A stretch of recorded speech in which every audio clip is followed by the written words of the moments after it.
data sheet, month-wise sales amount. So, without inserting a chart, column chart or bar chart or any other type of chart, I want to create a visualization. Just by seeing it, you should be able to tell which month has maximum sales, which month has minimum sales, like that. How to do it? You should not insert the chart.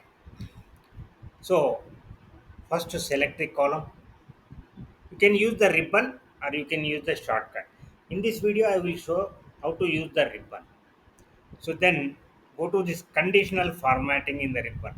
Click the drop down. Here data bars option is there. And in this you can select any one solid fill. For example, if you take this one, you can. Now bars have come. Just by seeing the bars, we can tell which month has maximum sale, which month has minimum sale. But it is a little bit clumsy.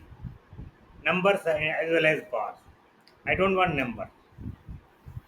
What to do? Again, go to conditional formatting. Again, go down and manage rules. Then edit rules. Here one checkbox is there. Show bars only. Check it and click OK.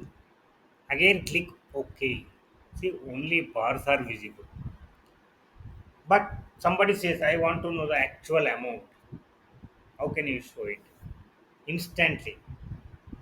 Go to that month, double click it. You will see the amount 15,200.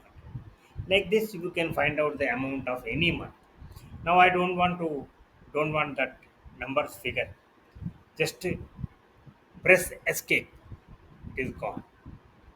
Now this looks neat and clean, and we have not inserted a chart. Okay.